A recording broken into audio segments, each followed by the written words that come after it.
নজর রাখবো পরবর্তী সংবাদে। প্রান্তিক মহকুমা সাব্রুমে প্রতিভার আন্তর্জাতিক স্বীকৃতি এবং যেটা জানা গেছে যে অনুষ্ঠিত হয়েছিল নেপালে Indo Nepal international cultural festival 2024-এ global ambassador of cultural award 2024 প্রদান করা হয়েছে সাব্রুমের বিশিষ্ট অঙ্কন শিল্পী বিশ্বজিৎ ওরফে চান্দশীলকে। দক্ষিণের প্রান্তিক মহকুমা সাব্রুমের hilly green arts and craft সেন্টারের 11 জন ছাত্রছাত্রীর এক প্রতিনিধি দল বিশিষ্ট অঙ্কন শিক্ষক বিশ্বজিৎ শীলের তত্ত্বাবধানে নাচ, গান এবং আর্ট একই সঙ্গে এই তিনটি বিভাগে Indo Nepal international cultural festival 2024-এ অংশগ্রহণ করে এবং গত 17 নভেম্বর অনুষ্ঠিত হয়েছে এই Indo Nepal international cultural festival.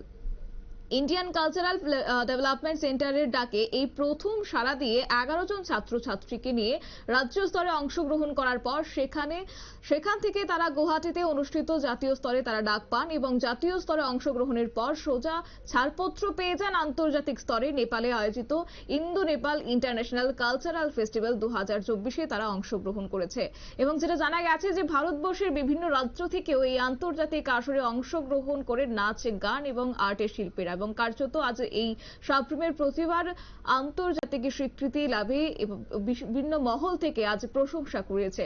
বিস্তারিত কি রয়েছে শুনুন। এবং আপনার ছাত্রছাত্রীদেরকে নিয়ে আমরা হিলিগ্রিন আর্ট এন্ড ক্রাফট সেন্টারের পক্ষ থেকে আমাদেরকে ডাকানো হয় এখানে ইন্দো নেপাল যে কালচারাল ফেস্টিভ্যালটা হয় ওখানে আমরা অংশগ্রহণ করি। আমরা অংশগ্রহণ করার পেছনে প্রথম হলো ওখানে মানে ইন্ডিয়ান ডেভেলপমেন্ট কালচার মানে সেন্টার যেটা এখান থেকে আমাদের মানে ডাক দেওয়া হয়। তো ডাক দেওয়া আমরা প্রথমে ওটা তারা অ্যাপ্লাই করেছিল, যে বিজ্ঞাপন দিয়েছিল, আমরা সেই বিজ্ঞাপন মোতাবেক মানে আমরা সাড়া দেওয়ার পরে ওরা আমাদের মানে যা অ্যাকসেপ্ট করে বিভিন্ন রকমের যে আমরা কালচারগুলি ওরা দেখেছি, ভিডিও দেখার পরে ওগুলি অ্যাকসেপ্ট করার পরে এখানে তিনটে বিষয় ছিল, পেন্টিং, ডান্স অ্যান্ড সং, মানে এই তিনটে বিষয়ের উপরে ওরা ইভেন্ট রেখেছিল। তো এরপরে আমরা যখন ভিডিওগুলি পাঠাই ওরা আমাদের ভিডিও অ্যাকসেপ্ট করা হয়, তারপরে ওরা প্রথমে স্টেট লেভেলে প্রোগ্রাম করা হয় আমাদের ত্রিপুরাতে। তো ত্রিপুরাতে স্টেট লেভেলে প্রোগ্রাম করার পরে ওরা আমাদের প্রোগ্রাম দেখে এরপরে ওরা ন্যাশনাল লেভেলে ডাক দেয় আমাদেরকে। তো আমরা ওখানে ডাক পাওয়াতে আমরা ওখানে যাই, যার পরে আমরা গুয়াহাটিতে ন্যাশনাল লেভেলে প্রোগ্রাম করা হয়।